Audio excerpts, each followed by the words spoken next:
Merhaba, hoş geldiniz. Kanalıma ve mutfağıma sefalar getirdiniz. Bugün yine çok güzel bir tarifle karşınızdayım.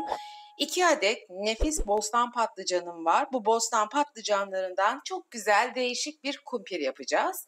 Bunun için patlıcanlarımızın kafalarını şöyle kesiyoruz ve patlıcanlarımızı da ortadan ikiye bölüyoruz. Şimdi size bir tanesini göstereyim hemen, sıkılmayın. Patlıcanlarımızın ortalarına çizikler atıyoruz ki daha kolay yumuşasın ve daha kolay ezebilelim.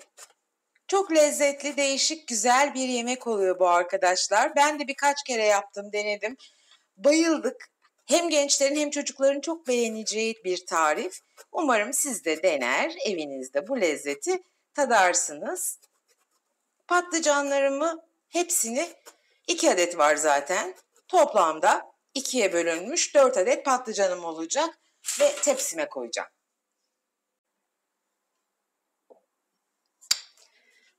Kestiğimiz patlıcanlarımızın üzerine biraz tuz serpiyoruz. Fırını bu arada 220 dereceye ayarladım. Önceden ısıtılmış sıcak fırına koyacağız. Patlıcanlarımız yumuşayana kadar. Biraz da ben karabiber çekiyorum.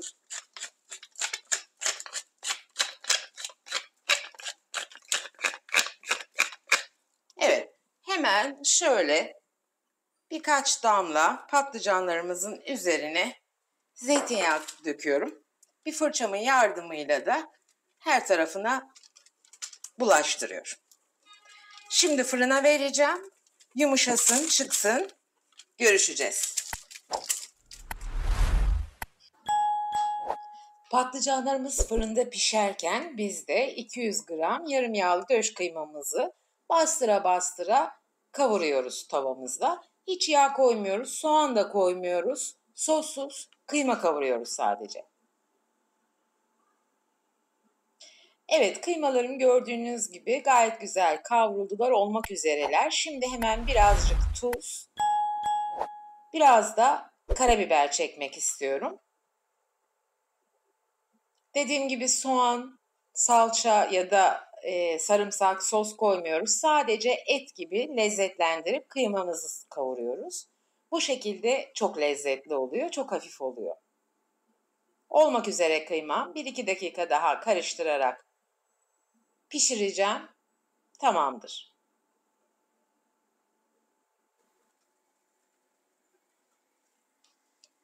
Evet, patlıcanlarımız fırınımızdan çıktılar. Çok güzel bir şekilde közlenmişler. Şimdi yapacağımız işlemi size göstermek istiyorum. Patlıcanlarımızı kenarlarında hafif kabuğundan ayırıyoruz. Yapılışı çok kolay, zor gibi gelmesin. Biraz dikkat etmek gerekiyor sadece.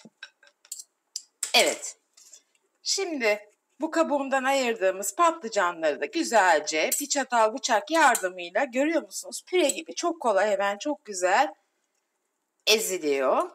Sıcakken bu işlemi yapmanızı öneriyorum. Çünkü içerisine aynı kumpirdeki gibi tereyağı koyacağız. Hemen şöyle azıcık bir tereyağı.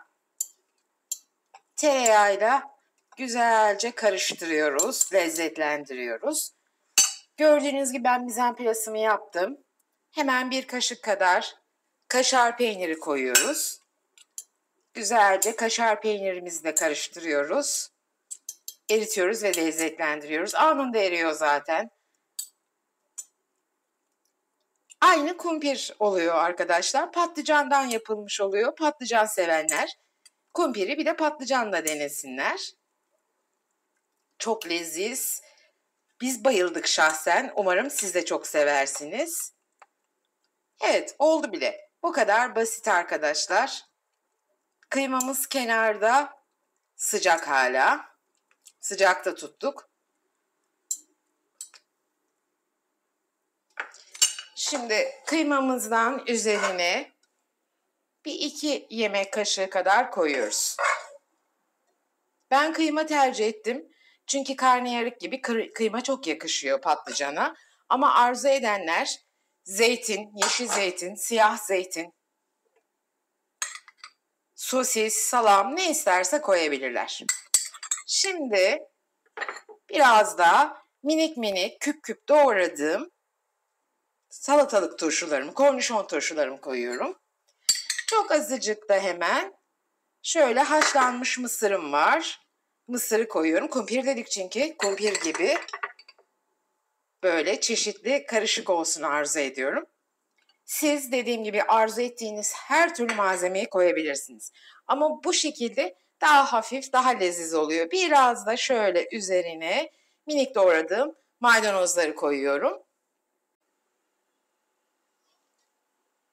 Evet, tabağımı da değiştirdim. Şöyle biraz da etrafına dekor olsun diye doğradığım maydanozlardan serpiyorum. Ve güzel kumpirim hazır oldu arkadaşlar. Umarım beğenmişsinizdir. Çok güzel oldu, çok lezzetli oldu. Şöyle size göstermek isterim. Evet arkadaşlar, göstermek istiyorum. Çünkü gerçekten nefis oldu. Hemen şöyle bir lokma almak istiyorum. Görüyorsunuz kaşarlarıyla. Çok çok güzel oldu arkadaşlar.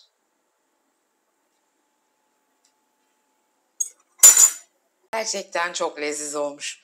Anlatamam size lezzetini. Yapıp deneyip sizin karar vermeniz lazım. Özellikle farklı lezzetler, farklı görüntüler arayanlar için bulunmaz bir tarif olduğunu düşünüyorum. Umarım siz de beğenmişsinizdir ve denersiniz. Deneyenlere şimdiden afiyet olsun diyorum. Ama yorumlarını da merakla bekliyorum. Lütfen yapanlar yazarsa çok sevinirim. Bir sonraki güzel tarifte buluşmak üzere. Kendinize çok iyi bakıyorsunuz. Sevgiyle kalıyorsunuz. Videomu beğenmeyi, kanalıma abone olmayı ve bildirim zilini açmayı lütfen unutmayın. Güzel tarifler sizi bekliyor arkadaşlar. Hepinize çok teşekkür ediyorum beni izlediğiniz için. Sizleri seviyorum. Hoşça kalın.